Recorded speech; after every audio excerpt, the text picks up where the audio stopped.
Hello दोस्तों, welcome to my YouTube channel. तो कैसे हैं आप लोग? आशा करते हैं कि आप लोग ठीक होंगे, स्वस्थ होंगे और अपने पढ़ाई को सुचारू रूप से करते होंगे। तो आज जो हम लोग चर्चा करेंगे वह करेंगे समास पर चर्चा। तो आप लोगों को पता ही है क्या आपका जो समास का टॉपिक है वह हिंदी व्याकरण का एक टॉपिक है और यह बोर्ड एग्जाम में 5 से 7 नंबर का आपका सवाल पूछा जाता है, ये बात आपको पता ही है। तो समास इस अनुसार से आपका बहुत ही इंपॉर्टेंट हो जाता है क्योंकि 5 से 7 नंबर जो है आपका वो, अगर समास को अच्छी प्रकार से समझ लेते हैं तो 5 से 7 नंबर आप आसानी से बोर्ड एग्जाम में ला सकते हैं। सिर्फ समास से आपका 5 से 7 नंबर का जो पूछा जाता है वह कंप्लीट हो जाएगा। तो आज हम लोग जो चर्चा करेंगे वह मेन टॉपिक हमारा समास है। तो समास में सबसे पहले आप ये जानिए, क्या आपको जो समास पूछा जाएगा ना ही इसका आपको डिफिनेशन पूछा जाएगा, क्या समास क्या होता है इसका डिफिनेशन नहीं पूछा जाएगा, अर्थात परिभाषा नहीं पूछा जाएगा। और ना ही आपको पूछा जाएगा क्या समास को वर्णन करे या किसी प्रकार की समास से किसी प्रकार के आपको परिभाषा या वर्णन करने के बारे में कुछ नहीं पूछा जाएगा। लेकिन आपको पता होगा क्या समास से जो पूछा जाता है वह है आपका समास का 6 भेद। समास का कितना भेद है? 6 भेद। और 6 भेद में से ही आपको कहेगा क्या इनमें से कौन सा समास है, उसको पहचानिए। तो समास का जो 6 भेद है उसी को आपको अच्छी प्रकार से समझना है। लेकिन समास का 6 भेद समझने से पहले आपको जानना होगा कि समास क्या होता है। अगर आप समास को समझ गए तो समास का जो 6 भेद है उसे भी आसानी से समझ जाएंगे और 6 भेद में से किसी एक से अगर आपको समास निकाल के दिया जाएगा तो आप उसे आसानी से डिफाइन कर बता सकते हैं कि समास क्या, कौन सा समास है। तो सबसे बड़ी प्रॉब्लम यही हो जाती है कि कौन सा शब्द कौन सा समास है, सबसे बड़ी मुश्किल यही होती है। तो आपको हम इस वीडियो में समास का इस प्रकार से आपको हम ट्रिक देंगे क्या आप समास को कभी नहीं भूलेंगे। अगर आप पूरी वीडियो को देखते हैं तो आप समास में कभी नहीं भूलते हैं। और अंत में आपको प्रीवियस ईयर का यानी कि अब तक के बिहार बोर्ड में जो समास पूछा गया है उसका आपका टेस्ट हो जाएगा ताकि आप कितना हल कर पाए जो आपका एग्जाम में पूछा चले गया है। अगर आप पूरी अच्छी प्रकार से वीडियो को देखते हैं शुरू से अंत तक तो मेरी आशा है कि आप लोगों की एक भी ऑब्जेक्टिव एग्जाम में नहीं छूटेगी। तो आप लोगों से निवेदन है कि आप लोग पूर्ण वीडियो को देखें और एक एक बातों को आसानी से समझें। तो इनके बाद हमारा एक टेस्ट होगा जो आपको पता ही है कि प्रीवियस ईयर का होगा, यानी कि सवाल रहेगा उसको आपका आंसर बताना है। तो चलिए स्टार्ट करते हैं हम लोग आज का टॉपिक समास पर। तो इससे पहले हमारा एक मुहावरा का वीडियो आ गया है, जो नहीं देखे हैं तो आप हमारे चैनल पर जाके देख सकते हैं। आपके लिए एक अलग से प्लेलिस्ट बनाया गया है क्या हिंदी व्याकरण का, आप वहां क्लिक करेंगे तो आपको मुहावरा भी मिल जाएगा। लेकिन तो आज हम लोग चर्चा करने वाले हैं समास पर। और किसके साथ चर्चा करेंगे, नाम तो आपको पता है कि पीके सर के साथ आपको चर्चा करना है, इसलिए आपको नाम भी बता दिया आज। कोई बात नहीं, चलिए देखते हैं। समास, सबसे पहली बात जानिए कि समास का शाब्दिक अर्थ क्या होता है। अगर आप समास पढ़े हैं तो आप उसे ध्यान में नहीं लाएंगे, अभी जो हम पढ़ाने का जो हमारा तरीका है उसे समझिए। आप ज़्यादा हीरो बनने का कोशिश ना करेंगे क्योंकि ज़्यादा हीरो बनिएगा तो आप ज़्यादा गलत करेंगे और इसी क्रम में वहाँ अत्यधिक गलत करके बच्चे आते हैं क्योंकि 2-4 बार देख लेते हैं, कहते हैं समास मेरा क्लियर है। लेकिन समास एक ऐसा है जो आपको कन्फ्यूजन में डाल देता है। तो चलिए आपको हम दिखाते हैं कहाँ कहाँ आप कन्फ्यूज होते हैं, ठीक है। तो चलिए आज स्टार्टिंग करते हैं। आप शुरू से समझेंगे क्या समास क्या होता है, कैसे होता है और किस प्रकार से आप पहचान सकते हैं। तो सबसे पहले बात जानिए समास का शाब्दिक अर्थ क्या होता है। संक्षिप्त या संक्षेप। संक्षिप्त या संक्षेप तो समझते हैं, एक संक्षेप या संक्षिप्त क्या है, यानी कि छोटा करके लिखा जाना। जैसे कि समास का शाब्दिक अर्थ क्या हो गया, संक्षिप्त या संक्षेप। अगर जैसे कि बात करें राह के लिए खर्च को संक्षेप में करके हम लोग क्या लिखते हैं, राह खर्च, यानी कि रास्ते में जो खर्च होता है तो उन्हें संक्षेप में हम लोग क्या लिख सकते हैं, राह खर्च लिख सकते हैं ना। राह खर्च तो हम लोग आसानी से लिख सकते हैं। क्या संक्षेप में, यानी कि समास का अर्थ क्या है, संक्षिप्त या संक्षेप। तो जैसे में हम लोग लिए क्या राह के लिए संक्षेप में करेंगे इसको तो हम लोग राह खर्च लिख सकते हैं। दूसरा इसका एग्जाम्पल है राजा के मंत्री को हम लोग राजमंत्री बोल सकते हैं संक्षेप में। ऐसा लिखने से इनका अर्थ में कोई फर्क नहीं पड़ा। अगर आप राह खर्च लिखिए तो इसका मीनिंग ही यही निकलेगा, राह के लिए खर्च अर्थात रास्ते में जिसका खर्च हुआ उसी का संक्षेप हो गया राह खर्च। और राजा के मंत्री अर्थात राजा मंत्री, इन दोनों बात को जब बोलिएगा तो इनका अर्थ में कोई फर्क नहीं पड़ेगा, दोनों का मीनिंग वही निकलेगा। तो वही कह रहा है क्या ऐसा लिखने से इनका अर्थ में कोई फर्क नहीं पड़ा और इसी तरह संक्षेप करके लिखने का जो नियम है वही आपका समास कहलाता है। सिंपल सी बात है। क्या किसी भी चीज को संक्षेप करके लिखने का जो नियम है उसी को समास कहा जाता है। जैसे राह के लिए खर्च का संक्षेप करके हम लोग राह खर्च लिख सकते हैं, जैसे राजा के मंत्री को संक्षेप कर राजमंत्री लिख सकते हैं। तो यह जो इस प्रकार का नियम है संक्षेप करने का, वही आपका समास कहलाता है। यह थी आपकी थोड़ी सी जानकारी। अभी हम लोग समास के भेद पर नहीं गए हैं, समझ रहे हैं समास क्या होता है। तो इसका एक परिभाषा होता है, अब उसको जानिए। आप लोग समझ गए कि समास क्या है। संक्षिप्त या संक्षेप करने की जो हमारे नियम है, जैसे कि राह के लिए खर्च को हम लोग संक्षेप करके राह खर्च लिख सकते हैं, राजा के मंत्री को संक्षेप कर हम लोग राजमंत्री लिख सकते हैं। और इनका अर्थ में देखिए क्या कोई भी परिवर्तन नहीं होता है, और इसी तरह संक्षेप करके लिखने का जो आपका नियम है वही आपका समास कहलाता है। अब समझिए इसका परिभाषा क्या है, जो आपको किताब में हर जगह मिल जाता है। ठीक है, परिभाषा क्या है? क्या जब दो या दो से अधिक पद अपने बीच की विभक्ति को छोड़कर आपस में मिल जाते हैं तो इसी मेल को समास कहा जाता है। जब दो से अधिक पद अपनी बीच की विभक्ति को छोड़कर आपस में मिल जाता है तो इसी को समास कहा जाता है। तो आप लोग क्या समझे, क्या इसमें क्या होगा? दो पद होगा। कितना पद होगा? दो पद। जैसे कि बात करें राजा का मंत्री, ठीक, राजा का मंत्री, तो आप लोग इसे क्या लिख सकते हैं? राजमंत्री। ठीक है, तो इसमें क्या कह रहा है? जब दो या दो से अधिक पद अपनी बीच की विभक्ति को छोड़कर, देखिए को यहाँ है इसे छोड़कर आपस में मिल जाता है तो आपस में जो राजमंत्री मिलकर हो गया, इसी मेल को क्या कहा जाता है? समास कहा जाता है। सिंपल सा बात है, जब दो या दो से अधिक पद अपने बीच की विभक्ति को छोड़कर, जैसे कि लोटा और डोरी, लोटा और डोरी में और को हटा के हम लोग लोटा डोरी भी बोलेंगे तो बात वही होगा। अर्थात जो अपना और जो बीच में अपना विभक्ति छोड़ रहा है वह दोनों शब्द एक जगह जो मेल खा रहा है वही आपका समास है। सिंपल सा शब्दों में, जब दो या दो से अधिक पद अपने बीच की विभक्ति को छोड़कर आपस में मिलेगा तो इसी मेल को समास कहा जाता है। आई होप आपको ये समझ में आ गया होगा। मिले हुए शब्द को समासिक शब्द या समस्त पद कहा जाता है। जैसे कि आपको बताए हम राजमंत्री, राजा का मंत्री को क्या कहते हैं? राजमंत्री। तो राजमंत्री को हम लोग यह जो दोनों शब्द मिल गया इसी को कहते हैं हम लोग समस्त पद। और समासिक शब्द को जब अलग अलग किया जाता है तो उसे जब समासिक पद को अलग अलग किया जाता है तो उस कार्य को समास विग्रह किया जाता है। जैसे राजमंत्री है, अगर आप लोग राजमंत्री को अलग अलग करेंगे तो क्या होगा? राजा का मंत्री, यही होगा ना। और यही विग्रह करने के कार्य को क्या कहा जाता है? समास विग्रह। यानी कि आप लोग जब समासिक शब्द जो आपका है राजमंत्री, राजमंत्री को जब विग्रह करेंगे अर्थात क्या होगा? राजा का मंत्री। जब इस कार्य को आप करेंगे तो वह आपका हो जाएगा समास विग्रह। जैसे कि राजा का मंत्री, जैसे राजमंत्री का आप लोग क्या किए? विग्रह किए, तो इसका अर्थ क्या निकला? राजा का मंत्री।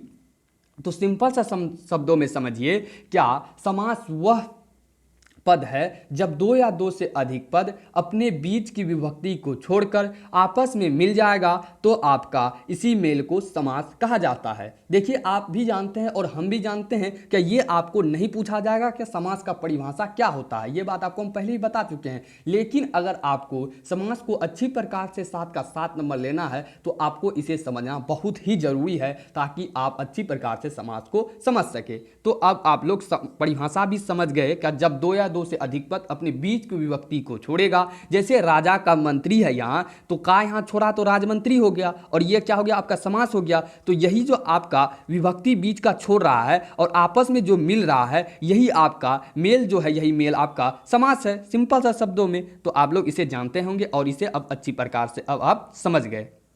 ठीक है, किसी प्रकार की दिक्कत रहे तो आप लोग हमें कमेंट बॉक्स में या डिस्क्रिप्शन में मेरा लिंक दिया गया है टेलीग्राम चैनल का, आप वहां हमें ज्वाइन करके आप डायरेक्ट हमें क्वेश्चन पूछ सकते हैं। और इस वीडियो को आपको पीडीएफ चाहिए तो समास का पीडीएफ आपको वहीं टेलीग्राम चैनल पर आपको मिल जाएगा, डिस्क्रिप्शन में लिंक है, आप वहां डायरेक्ट ज्वाइन कर लें। ठीक है, अब आपको आ गया मेन टॉपिक आपका समास का 6 भेद। आपका सवाल जो पूछा जाएगा यहाँ से पूछा जाएगा। ठीक है, तो आप लोग थोड़ा इन्फॉर्मेशन हो गया समास क्या है, कैसे है, किस प्रकार का है। लेकिन अब समास का क्या है? भेद।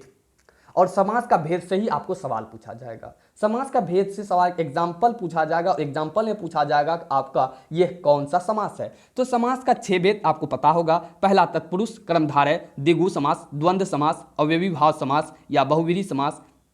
बहुव्रीहि समास 6 प्रकार का समास आपको द्विगु इस प्रकार से भी लिखा मिलेगा और द्वंद्व आपको इस प्रकार से लिखा मिलेगा। ये दोनों एक ही शब्द है, कंफ्यूज नहीं होना है, आपको पता ही होगा, इसे बता दिए, ठीक है।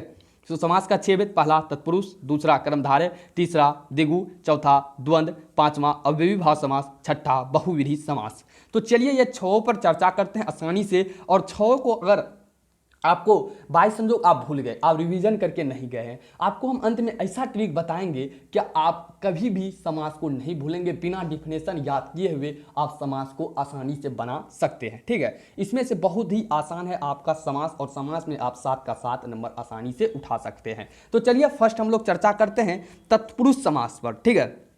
तत्पुरुष समास पर पहले आपको हम बता दें कि तत्पुरुष समास चालू करने से पहले, यानी कि समास का मुख्य बात पर चर्चा करने से पहले, जैसे कि हम पहले क्या लिए थे, 2 अब एग्जाम्पल लिए थे, एक राजमंत्री लिए थे, है ना, राजमंत्री लिए थे। पहले राजमंत्री पर चर्चा करेंगे। तो समास में जो है आपका विग्रह जब तक आप नहीं कीजिएगा, यानी कि जब आप अलग नहीं कीजिएगा, जब आप अलग कीजिएगा तब ही आपको पता चलेगा यह कौन सा समास है, ठीक है। तो आपको हम एग्जांपल से समझाएंगे, पहले इस बात को समझिए। तो जैसे कि राजमंत्री है तो राजा का मंत्री, इसमें 2 पद हुआ। पहला पद जो हुआ राजा और दूसरा क्या हुआ, मंत्री। क्या हुआ, राजमंत्री यानी कि राजा का मंत्री। पहला पद क्या हुआ, राजा। तो राजा जो है आपका वह पूर्व पद या प्रथम पद कहलाएगा। क्या कहलाएगा, पूर्व पद। पूर्व मतलब क्या होता है, पहला। तो 2 पद, पहले राजा का मंत्री, तो पहला क्या हो गया, राजा, तो प्रथम पद। और दूसरा क्या है, उत्तर पद। उत्तर पद हो जाएगा आपका, यानी कि सेकंड वाला पद, अर्थात दूसरा पद क्या हो जाएगा, उत्तर पद। पहला ये तो दूसरा ये, तो पूर्व पद और प्रथम, पूर्व पद और उत्तर पद, यहाँ 2 प्रकार का पद हो रहा है, प्रथम पद और द्वितीय पद, या पूर्व पद या अंतिम पद या अंतिम खंड। बात एक ही होगा। क्या आप समझ गए कि समास का शब्द में 2 प्रकार का पद आएगा, प्रथम पद या अंतिम पद, या पूर्व पद या अंतिम खंड। तो समझ गए आप आसानी से, क्या इसमें 2 खंड होगा। ये दोनों खंड को याद रखेंगे, पूर्व पद या अंतिम खंड जो होगा आप ध्यान में रखेंगे। क्या इस समास में 2 प्रकार का आपका जो पद होता है, प्रथम पद और अंतिम खंड, ठीक।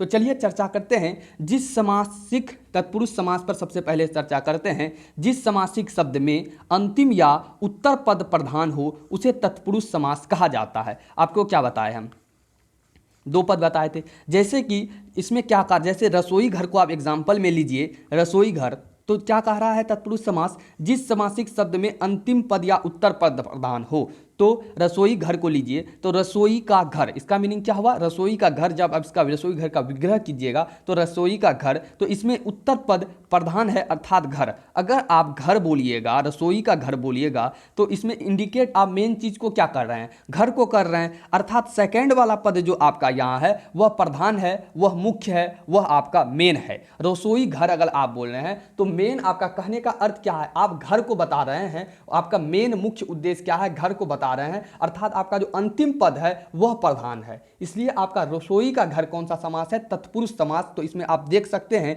क्या इसका डिफिनेशन से पूरा क्लियर है। क्या जिस समासिक शब्द में अंतिम या उत्तर पद, आपको बताएं अंतिम या उत्तर पद क्या होता है, अंतिम वाला यानी द्वितीय पद प्रधान हो उसे तत्पुरुष समास कहते हैं। तो रसोई घर में आप देख सकते हैं, क्या इसका जो है अंतिम पद जो है प्रधान है, तो यही आपका क्या हो जाएगा, तत्पुरुष समास। याद रखेंगे, जिसमें अंतिम पद प्रधान होगा वह हमारा तत्पुरुष समास हो जाएगा। और इसका 2-4 एग्जाम्पल देखिए। जैसे राजमंत्री, कहने का अर्थ क्या है, राजमंत्री जब हम लोग बोले, इसका मीनिंग जब आप विग्रह कीजिएगा क्या अर्थ निकलेगा, राजा का मंत्री। तो आप जब ये बात बोल रहे हैं तो मेन चीज आप किसको इंडिकेट कर रहे हैं, मंत्री को कर रहे हैं। तो अंतिम पद जो है उसे प्रधान बता रहे हैं, वही मेन है आपका। तो राजा राजमंत्री क्या हो जाएगा, तत्पुरुष समास। जैसे राह खर्च को लीजिए, सेकंड में फिर लीजिए एग्जांपल, राह खर्च, यानी कि राह का खर्च। तो इसमें आप क्या बताना चाहते हैं, खर्च को बताना चाहते हैं। तो खर्च को बताना चाहते हैं तो यहाँ क्या हो गया, उत्तर पद या अंतिम पद आपका क्या हो गया, प्रधान हो गया, मेन हो गया, तो हो गया तत्पुरुष समास। जैसे कि सेकंड फिर आपको लेना है, गंगा जल लिए, ठीक है। तो गंगा जल में आपका मेन पद क्या है, जल है, तो गंगा का जल अर्थात अंतिम पद प्रधान है, तो जल आपका क्या हो जाएगा, गंगा जल क्या हो जाएगा, तत्पुरुष समास। फिर लीजिए धर्मवीर, क्या हो गया, धर्मवीर। तो इसका विग्रह कीजिएगा तो क्या निकलेगा, धर्म का वीर। तो इसमें आप क्या बताना चाहते हैं, वीर को बताना चाहते हैं, अर्थात मुख्य पद क्या होगा, यानी कि उत्तर पद जो आपका है, अंतिम पद जो है वहां आपका वीर है, तो यह भी आपका क्या हो जाएगा, तत्पुरुष समास।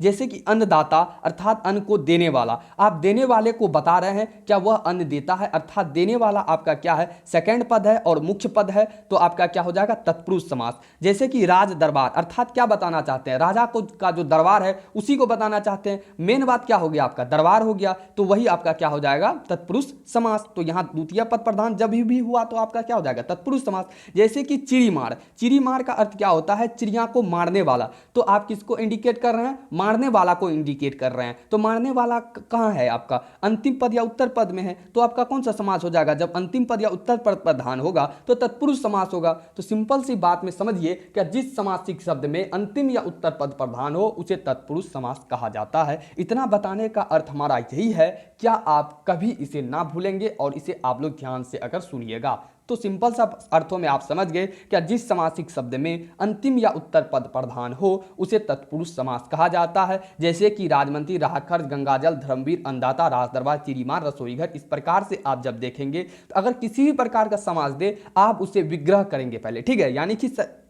उसे आप लोग तोड़ेंगे। जैसे कि दे दिया राह खर्च, अर्थात कहने का अर्थ क्या है, राह का खर्च, तो खर्च हम लोग मेन चीज है, तो अर्थात जो मेन है और अंतिम पद है उत्तर पद ही हमारा मेन है, तो हमारा कौन सा समास हो जाएगा, तत्पुरुष समास। आई होप आप लोगों को इतना बताने के बाद किसी प्रकार की इसमें दिक्कत नहीं होगी। अब नेक्स्ट आता है हम लोगों का कर्मधारय समास। इसका सिंपल सा आपको समझना है, जहां पर विशेष या विशेषण और उपमान और उपमय का मेल हो उसे कर्मधारय समास कहते हैं। यानी कि जिस यहाँ आपका विशेषण का पता चले, उपमान या उपमय का पता चले, वह आपका कर्मधारय समास हो जाएगा। आप इसे एग्जाम्पल से बहुत ही अच्छी प्रकार से समझेंगे और एग्जाम्पल ही आपको दे के पूछेगा। जैसे कि चरण कमल बात किए, दे देगा चरण कमल कौन सा समास है, तो चरण कमल कहने का अर्थ क्या है, कमल के समान चरण। तो इसका चरण कमल का विशेषता क्या हो गया, कमल के समान चरण वाले को क्या कहते हैं, चरण कमल। और चरण कमल आपका कौन सा समास हो गया, कर्मधारय समास। और कर्मधारय समास का आपका डिफिनेशन क्या था, विशेषण विशेष या उपमान या उपमय का मेल हो, तो वही आपका कर्मधारय समास था।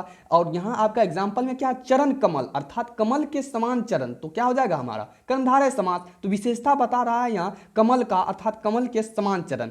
दूसरा लीजिए एग्जाम्पल चंद्रमुख, यानी कि चंद्रमा के समान मुख। मुख की विशेषता बता रहा है किसका, मुख की विशेषता बता रहा है चंद्रमा के समान मुख है, अर्थात विशेषता बताइए तो कौन सा हो जाएगा, कर्मधारय समास। क्योंकि डिफिनेशन से ही क्लियर है, विशेष या विशेषण और उपमान और उपमय हो तो वह आपका क्या हो जाएगा, कर्मधारय समास। तीसरा लीजिए मुख चंद्र, मुख रूपी चंद्र, यानी कि चंद्र जो है उसका मुख रूपी है, यानी उसका मुख का विशेषण है चंद्र। जैसे कि नील गाय, यानी कि नीली है जो गाय, यानी कि गाय में विशेषता है क्या, वह गाय नीली है, यानी कि नीली है जो गाय, यानी कि अर्थात विशेषण बता रहा है गाय का, तो नीली गाय अर्थात नीली है जो गाय, तो आपका कौन सा हो जाएगा, कर्मधारय समास। नील कमल, नीला है जो कमल, क्या दिया है, अब से एग्जाम्पल क्या है, नील कमल अर्थात नीला है जो कमल, यानी कि कमल का विशेषता बता रहा है, तो कौन सा हो जाएगा, कर्मधारय समास। और कमल का विशेषता क्या बता रहा है, नीला। और बता और आगे एग्जाम्पल है लाल टोपी, और इसका कहने का अर्थ क्या है, लाल है जो टोपी, यानी कि टोपी का विशेषण क्या है, यानी विशेषता क्या है, लाल है, तो विशेषता बताया जैसे ही वो हो गया आपका कर्मधारय समास। तो इस प्रकार से कमल नयन, कमल के समान नयन, तो कमल नयन का विशेषता है कमल। घनश्याम, घन के समान श्याम, बहुत बार एग्जाम में पूछा गया है क्या घनश्याम कौन सा समास है, याद रखेंगे कर्मधारय समास। इसमें जितना भी आपका उदाहरण दिया गया है आप इसे ध्यान में हर वक्त रखेंगे, ठीक है। और हमारा क्या है, घनश्याम, यानी कि श्याम किस प्रकार का, घन का, तो विशेषण बता दिया श्याम का, तो क्या हो गया ये आपका कर्मधारय। जैसे कि महादेव, महादेव यानी शिव शंकर का नाम सुने हैं, तो महादेव यानी महान है जो देव, तो देव में जो महान बता दिया, देव का क्या महान क्या हो गया, विशेषण। जब विशेषण हो गया तो महादेव आपका क्या हो जाएगा, खटाक से कर्मधारय समास। उसके बाद पीताम्बर, यानी कि पित है जो अंबर, यानी ये पीला, पित का अर्थ क्या हुआ, पीला, अंबर मतलब वस्त्र, यानी पीला है जिसका वस्त्र, तो क्या हो गया आपका पीताम्बर, यानी पीताम्बर का विशेषता क्या बता रहा है, पीला वस्त्र। तो पीला वस्त्र जब विशेषता बताए तो क्या हो जाएगा आपका कर्मधारय समास। समास। आई होप आपको ये क्लियर हो गया होगा कि कर्मधारय समास क्या होता है। क्या जहां पर विशेष विशेषण और उपमान उपमेय का मेल होगा वही कर्मधारय समास होगा। तो अब इतने एग्जाम्पल में अगर आपको किसी प्रकार की दिक्कत हो तो आपको पता ही है क्या करना है, ठीक है। अब आइए बहुत ही हल्का सा समास, क्या द्विगु समास पर। द्विगु समास क्या है समझिए। क्या जिस समासिक शब्द का प्रथम पद संख्यावाचक, संख्यावाचक क्या है 1 2 3, उसे ही द्विगु समास कहते हैं। इसे बताने की क्या जरूरत है। जिस समासिक शब्द का प्रथम पद, आपको बताए थे ना दो पद होता है, प्रथम पद, द्वितीय पद, या पूर्व पद, या अंतिम पद, या अंतिम खंड। तो वही है कि जिस समासिक शब्द का प्रथम पद संख्यावाचक हो। इसे एग्जाम्पल समझिए, इसे बताने की ज्यादा जरूरी ही नहीं है। त्रिनेत्र, त्रि मतलब क्या होता है 3, और त्रिनेत्र का कहने का अर्थ क्या हुआ, तीन नेत्रों का समाहार। जब यहां संख्यावाचक हो गया तो कौन सा समास होगा, द्विगु समास। दोपहर, दो पहरों का समास, फिर यहां आपका क्या हो जाएगा, संख्यावाचक है, कौन सा समास, द्विगु समास। पंचानन, 5 आननों का समूह, फिर से यहां आपका संख्यावाचक, तो कौन सा समास होगा, द्विगु समास। फिर आपका त्रिवेणी, फिर से आपका संख्यावाचक। नवरात 9, अठन्नी 8, शताब्दी 100, त्रिलोक 3 लोकों का समाहार। उसके बाद पंचवटी नवग्रह। इन सभी में आप देखिए एक बात, जो आपका जो इसका डिफिनेशन है द्विगु समास का, क्या जिस समासिक शब्द का प्रथम खंड क्या हो, संख्यावाचक हो। तो जितना भी आप यहाँ एग्जाम्पल देख रहे हैं सभी में प्रथम खंड क्या है आपका, संख्यावाचक है। तो इनमें से जितना आपको एग्जाम्पल मिला वह आपका द्विगु समास है। ये तो भूलने की कोई भी बात ही नहीं है। जैसे कि चौराहा लीजिए, तो उसमें भी आप क्या आ रहा है, 4 आ रहा है, तो कौन सा समास हो गया, द्विगु समास हो गया। और सिंपल सा आपको हम ये पहले ही बता चुके हैं, जिस समासिक शब्द का प्रथम खंड संख्यावाचक होगा वो आपका क्या हो जाएगा, द्विगु समास हो जाएगा। तो इस प्रकार से आप आसानी से द्विगु समास को पहचान सकते हैं। इस पर ज्यादा चर्चा करने की बात नहीं है। लेकिन आपको हम यहाँ एक बात बताएं कि त्रिलोक जो है आपको बहुत सारे ऑब्जेक्ट किताब में आपको क्या मिलेगा, कर्मधारय समास। तो अब आप हमको बताइए क्या ये कर्मधारय समास किस प्रकार से होगा। कर्मधारय विशेषण है, उपमान है, उपमेय है, कुछ नहीं है। त्रि मतलब क्या होता है, 3 है, तो 3 लोगों का समाहार जब बता रहा है, संख्यावाचक जब आ रहा है, तो क्या होगा आपका, द्विगु समास होगा। अगर आप किसी प्रकार का गाइड में देखिए तो आपको कर्मधारय ही मिलेगा, तो आप अपना दिमाग लगा सकते हैं क्या त्रिलोक अर्थात 3, जब 3 आया तो आपका द्विगु समास है। इसलिए आप जब भी त्रिलोक आएगा, या कंफ्यूजनल क्वेश्चन इसलिए आपको हम ज्यादा बता रहे हैं, क्या त्रिलोक जब भी आप देखेंगे तो उसे द्विगु में टिक आउट करेंगे, और आप इसे इस कॉन्सेप्ट से भी समझ रहे हैं क्या त्रिलोक कौन सा समास होगा। तो इस पर चर्चा करने की बात ही नहीं है, द्विगु समास आप आसानी से समझ जाएंगे।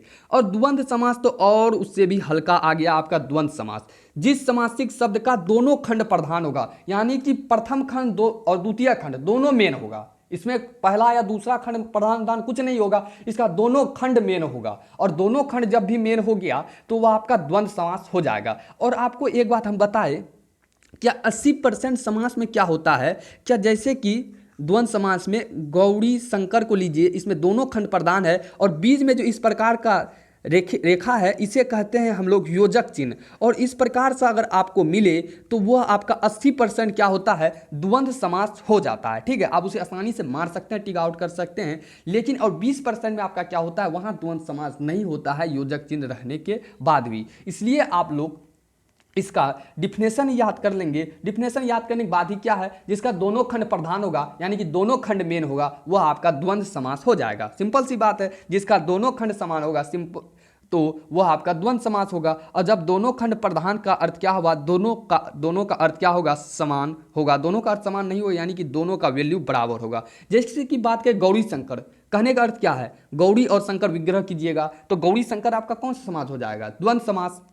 राधा कृष्ण दोनों पद प्रधान है, राधा भी मेन है, कृष्ण भी मेन है, अर्थात कहने का अर्थ क्या, राधा और कृष्ण, और राधा कृष्ण आपका कौन सा समास है, द्वंद्व समास। जैसे लोटा और डोरी दोनों प्रधान है, घी और शक्कर दोनों प्रधान है, दिन और रात दोनों प्रधान है, माता पिता दोनों प्रधान है, सीता राम यानी कि दोनों पद प्रधान है। तो आपका कौन सा समास होगा, द्वंद्व समास होगा। जब द्वंद्व समास है तो आपको एक बात और बताए, द्वंद्व समास पहचानने का अर्थ क्या, दोनों शब्द होगा समानार्थी होगा, यानी कि दोनों शब्द आपस में मिलेगा। जब भी बोला जाएगा वो दोनों एक ही साथ बोला जाएगा। जैसे आप बोलते हैं गौरी शंकर, एक ही थोड़ी बोलते हैं, गौरी शंकर दोनों एक साथ बोलते हैं, राधा कृष्ण दोनों एक साथ बोला जाता है, घी शक्कर एक साथ बोला जाता है, माता पिता एक साथ बोला जाता है, दिन रात एक साथ बोला जाता है, सीताराम एक साथ बोला जाता है। तो द्वंद्व समास भी आसानी से आप समझ सकते हैं, और द्विगु समास को भी आसानी से समझ चुके। तो द्वंद्व समास क्या था आपका, दोनों खंड प्रधान होगा। जैसे राधा कृष्ण, लोटा डोरी, घी शक्कर, दिन रात, माता पिता, जितना लीजिएगा वो सब आपका क्या है, दोनों खंड क्या है, प्रधान है, तो आपका कौन सा समास होगा, द्वंद्व समास। और द्विगु समास में क्या समझे, जिसका प्रथम खंड संख्यावाचक हो। तो दोनों समास अब किसी प्रकार की दिक्कत होगी नहीं। और तीसरा जो सेकंड आपका क्या समझे थे, कर्मधारय, जिसमें विशेषण हो, कौन सा था, कर्मधारय हो जाएगा। और पहला क्या समझे, क्या, जिसका अंतिम पद क्या हो, प्रधान हो।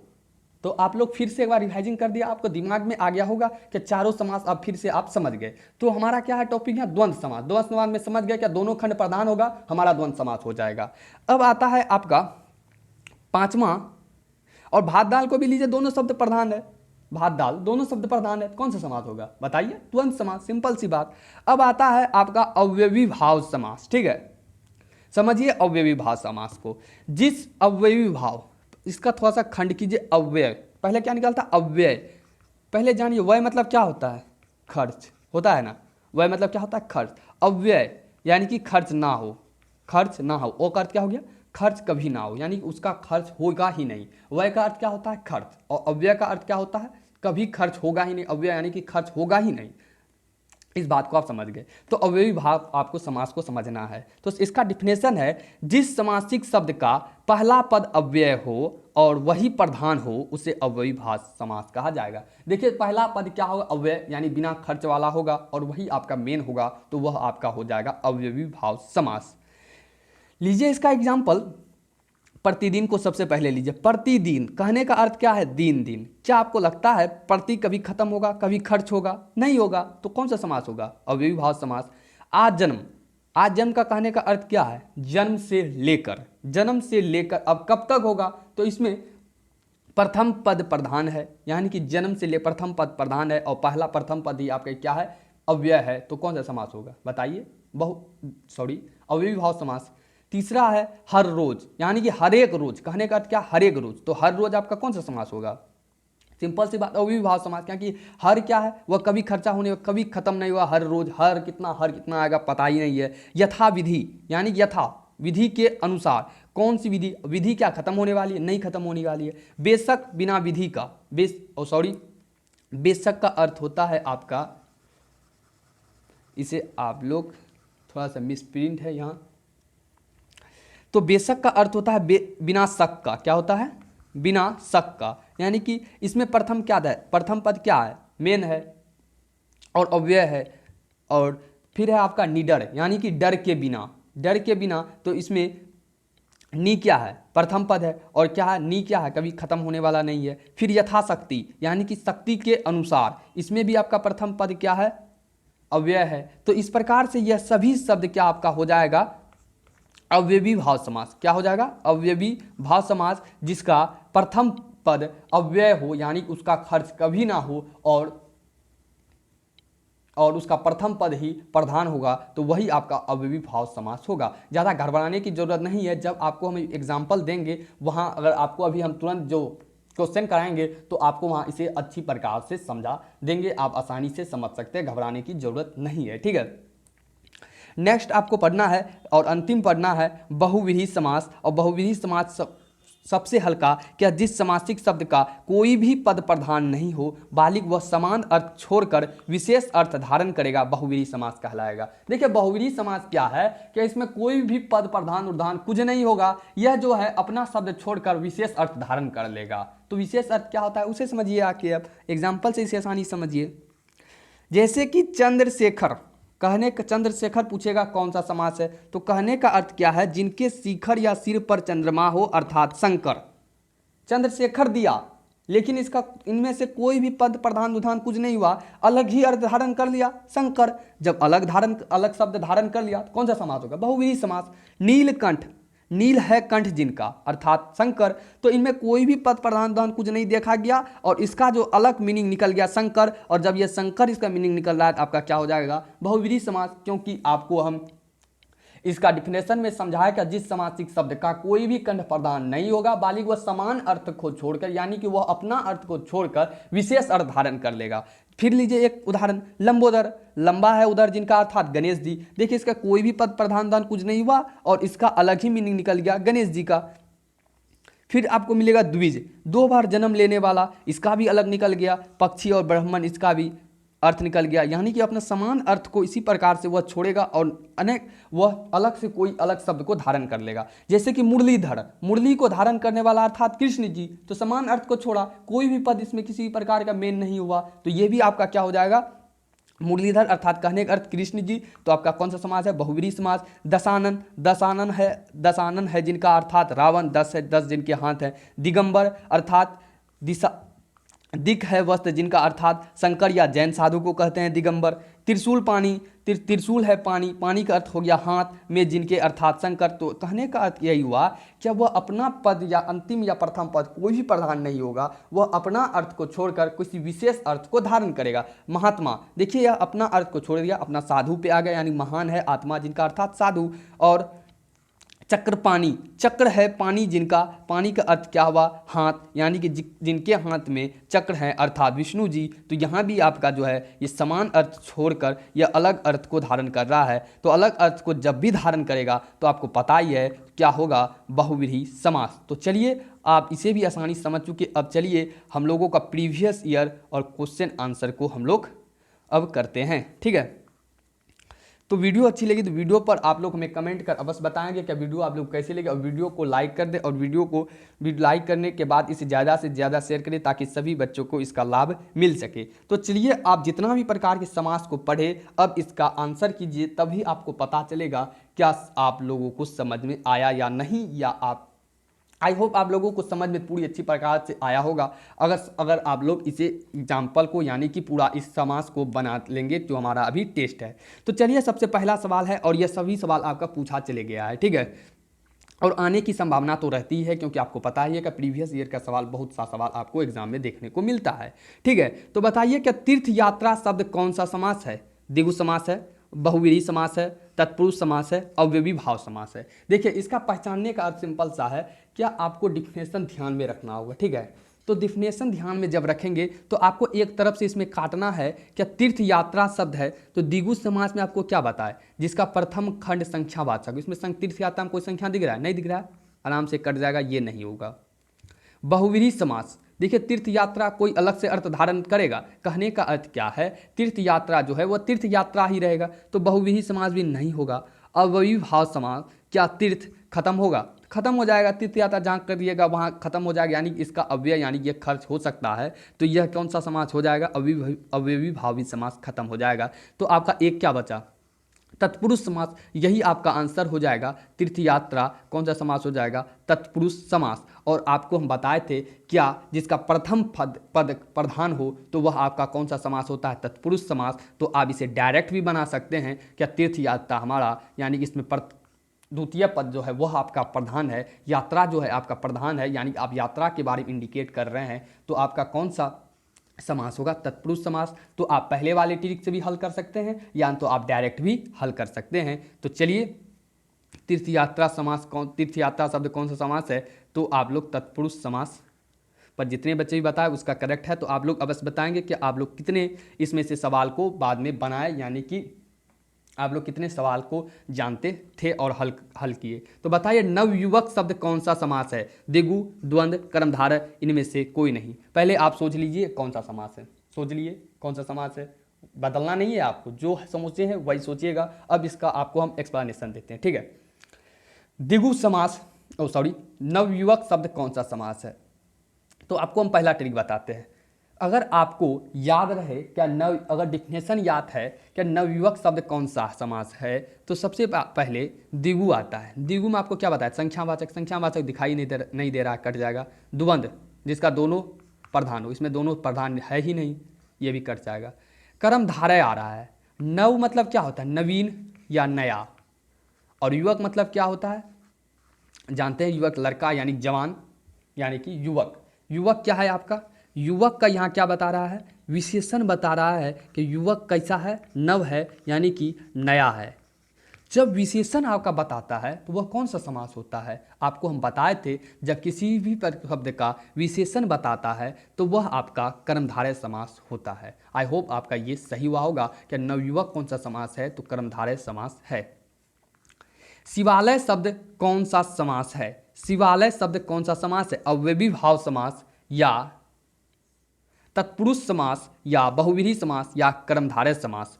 तो शिवालय क्या है, कौन सा समास है? इसका जब विग्रह कीजिएगा शिव का आलय, यानी कि आलय मतलब क्या होता है? घर। तो आप घर को बताना चाहते हैं, यानी कि शिव के घर को बताना चाहते हैं। घर क्या है? यहाँ प्रमुख शब्द है। जब घर आपका प्रमुख शब्द है, अंतिम खंड आलय जो आपका घर है वह प्रधान है, तो कौन सा समास होता है? तत्पुरुष समास होता है। आपको हम बता ही चुके हैं, इसमें ज़्यादा डिस्कशन करने क्या बात है। नेक्स्ट आता है अनादर शब्द कौन सा समास है? बताइए इसका करेक्ट आंसर क्या होगा? अव्ययीभाव समास या कर्मधारय समास या तत्पुरुष समास या बहुव्रीहि समास। इसका जब आप विग्रह कीजिएगा क्या अर्थ निकलेगा? अना जोड़ आदर। तो इसमें कौन सा पद प्रधान हो रहा है? अना या आदर? तो इसमें कौन सा अंतिम पद प्रधान हो रहा है? आदर जो है वो प्रधान है। तो इसमें आपका कौन सा, जब अंतिम पद प्रधान होता है तो कौन सा समास होता है? अनादर। कौन सा समास हो जाएगा? इस प्रकार से तत्पुरुष समास हो जाएगा, क्योंकि आपका बताए थे जब आपका अंतिम पद प्रधान होगा तो वो आपका तत्पुरुष समास होगा। त्रिलोक शब्द कौन सा समास है? तो आपको हम अच्छी प्रकार से बता चुके हैं, त्रिलोक शब्द आपका द्विगु समास है। चक्रपाणी कौन सा समास है? चक्रपाणी कहने का अर्थ क्या है आपको हम बता चुके हैं, और यह आपका विशेष अर्थ को धारण कर रहा है, अर्थात विशेष अर्थ को जब धारण करेगा तो चक्रपाणी कहने का अर्थ हमारा क्या है? तो चक्र यानी कि चक्र हो हाथ में जिनका, अर्थात भगवान विष्णु की ओर इशारा कर रहा है। जब समान अर्थ छोड़कर अन्य अर्थ को धारण कर रहा है, विशेष अर्थ धारण कर रहा है, चक्रपाणी का अर्थ क्या हो गया आपका? विष्णु। ठीक, आपको हम बता चुके हैं विष्णु। तो यह दोनों पद में कोई पद प्रधान नहीं हुआ, विशेष अर्थ धारण करेगा। विशेष अर्थ जब भी धारण किया तो वह आपका कौन सा समास हो जाता है? बहुव्रीहि समास। तो छठा का आसानी से आप लोग मार सकते हैं, चक्रपाणी कौन सा समास? तो बहुव्रीहि समास। यथा समय कौन सा समास है? द्विगु, द्वंद्व समास, अव्ययीभाव समास या तत्पुरुष समास। तो यथा समय कहने का अर्थ है जिसका प्रथम पद प्रधान हो और प्रथम पद ही आपका अव्यय हो, तो वह कौन सा समास होता है? तो अव्ययीभाव समास होता है। तो यथा समय में प्रथम पद ही प्रधान है और यह आपका अव्यय है, बिना खर्च का है, तो वह हो जाएगा आपका अव्ययीभाव समास। नेक्स्ट आता है प्रतिदिन कौन सा समास है?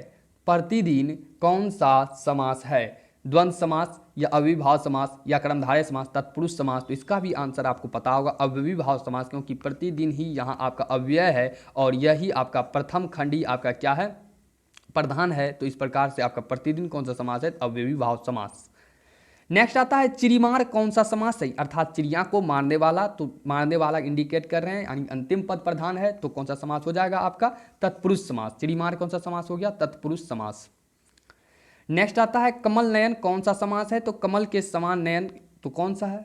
यानी कि कमल के समान नयन, तो बताइए कौन सा आंसर होगा? आपको पहले ही बता चुके हैं, जब इसका नयन का विशेषता बता रहा है कमल के जैसा, तो कौन सा समास होता है? विशेषता जब बताएगा तो कर्मधारय समास। चतुर्भुज कौन सा समास है? चतुर्भुज कौन सा समास है? कर्मधारय, बहुव्रीहि या तत्पुरुष या द्विगु। बताइए चतुर्भुज कौन सा समास है? चतुर्भुज कहने का अर्थ क्या होता है? पहले आप ये जानिए कि चार भुजाओं वाला अर्थात विष्णु। तो चतुर्भुज देखिए अपना समान अर्थ को छोड़कर विशेष अर्थ को धारण कर रहा है। जब विशेष अर्थ को धारण करेगा तो वह कौन सा समास होगा? तो बहुव्रीहि समास होगा। तो आसानी से बहुव्रीहि समास आपका चतुर्भुज हो जाएगा। नीलांबर कौन सा समास है? नीलांबर कौन सा समास है? नीलांबर कर्मधारय, तत्पुरुष, अव्ययीभाव या बहुव्रीहि। तो बताइए नीलांबर कौन सा समास है? यानी कि अंबर क्या है? नीला है। अंबर की विशेषता क्या है? नीला है। जब विशेषता बता दिया तो कौन सा समास होगा? कर्मधारय समास। आपको हम सेकंड बार में बताएं, बहुत बार बता चुके हैं, आसानी से बना सकते हैं। चक्रपाणी कौन सा समास है? चक्रपाणी अर्थात इसको हम एक बार फिर से देखते हैं, तो चक्र है हाथ में जिसका, अर्थात भगवान विष्णु। तो बहुव्रीहि समास, अर्थ समान अर्थ छोड़कर विशेष अर्थ को धारण कर रहा है। कितना बार बताए, अब तो आप समझ ही गए होंगे, अब आसानी से दूसरे को भी आप पढ़ा सकते हैं। हाथ पैर कौन सा समास है? तो हाथ पैर इसमें दोनों प्रधान है। जब दोनों प्रधान होता है तो कौन सा समास बताए थे आपको? द्वंद्व समास बताए थे। जब दोनों प्रधान हुआ तो आपका द्वंद्व समास। सिंपल सा आंसर। आई होप आप लोगों का आसानी से पूरा सवाल को आप लोग जानते ही होंगे। तो अब हमें कमेंट बॉक्स में आप बताएं कि आप लोग कितने सवाल को देखने के बाद वीडियो को हल कर चुके थे। ठीक है, 15 का सही आंसर क्या होगा? गगनचुंबी अर्थात गगन को चूमने वाला। तो हम लोग किसके इंडिकेट कर रहे हैं? चूमने वाले पर। तो अर्थात इसमें कौन पद प्रधान हुआ? अंतिम पद प्रधान हुआ। जब अंतिम पद प्रधान हुआ तो कौन सा समास? तत्पुरुष समास। सिंपल सा। गगनचुंबी कौन सा समास हो गया? तत्पुरुष समास। जी जान कौन सा समास है? तो जी जान बताइए आपका कौन सा समास है? कर्मधारय, अव्ययीभाव या द्विगु या तत्पुरुष? तो जी जान आपका कौन सा समास है? बताइए इसका करेक्ट आंसर क्या होगा? तो जी जान जो आपका कौन सा समास है? अव्ययी भाव समास। अब आप लोगों को एक्सप्लेनेशन देने की जरूरत ही नहीं, क्योंकि आप लोग आसानी से बना सकते हैं। पंचपात्र कौन सा समास है? पंच का अर्थ क्या हो गया? पांच। जब भी आपका संख्यावाचक आता है तो कौन सा समास हो जाता है? द्विगु समास हो जाता है। चंद्रमौली कौन सा समास है? तो चंद्रमौली का अर्थ क्या होता है? चंद्र है, चंद्रमा है जिनके सिर पर। चंद्रमा किसके सिर पर है? भगवान शिव के सिर पर है। तो जब असमान अर्थ छोड़कर विशेष अर्थ को धारण करेगा तो कौन सा समास? बहुव्रीहि समास। आसानी से आप लोग बना सकते हैं। लंबोदर कौन सा समास है? लंबा है उदर जिनका, अर्थात गणेश जी। तो आसानी से आप लोग इसे टिक आउट कर सकते हैं, बहुव्रीहि समास। तो इस प्रकार से हम लोगों ने प्रीवियस ईयर के सवाल को देखते हुए पूरी समास को अच्छी प्रकार से समझ चुके हैं। अगर वीडियो अच्छी लगे तो वीडियो को आप लाइक कर दें और वीडियो पर कमेंट कर हमें अवश्य बताएं कि आप क्या कितना आप लोग 19 सवाल में से हल कर चुके हैं। और जितना भी अंतिम में आपको सवाल बताया गया 19 सवाल जो है आपका, और एग्जाम्पल जितना भी है आप उसे कम से कम सप्ताह में एक बार जरूर पलटा के देख ले, तो आपको आपकी रिवाइजिंग होती रहेगी। आप आसानी से 7 का 7 नंबर जो बोर्ड एग्जाम में आपका समाज से पूछा जाता है वह कंप्लीट हो जाएगा। और इसी से आपका 5 से 5 सवाल कम से कम इससे फंस ही जाएगा। और 2 सवाल इधर उधर पूछेगा तो आपको हम इसका कॉन्सेप्ट जो है उसे समझा ही दिए हैं, तो आप आसानी से उसे बना सकते हैं। आई होप वीडियो आपको अच्छी लगी हो तो वीडियो को ज़्यादा से ज़्यादा शेयर करें। और अगर आपको किसी इसी प्रकार के वीडियो चाहिए और सभी बुक से संबंधित आपको मॉडल सेट चाहिए तो हमारे चैनल पर आपको मिल जाएगा। आप उसे देखने के लिए हमारे चैनल को सब्सक्राइब करें, बगल में बेल आइकन को प्रेस कर आप उसे ऑल पर सेट कर दें, ताकि हमारी इसी प्रकार की वीडियो आए तो आपको नोटिफिकेशन सबसे पहले मिले। और आपको हम बता दें कि आपको इसका PDF जो मिलेगा वो हमारे टेलीग्राम लिंक पर मिलेगा, और डिस्क्रिप्शन में इसका लिंक दिया गया है। और टेलीग्राम पर आप जुड़िए, आपको इसका PDF मिल जाएगा, ताकि आप इसका नोट्स कर सकते हैं, या नहीं तो आप इसका स्क्रीनशॉट के साथ भी नोट्स कर सकते हैं। तो मिलते हैं नेक्स्ट वीडियो में नेक्स्ट टॉपिक के साथ। तब तक के लिए इजाजत। Thank you all of you. Thanks for watching.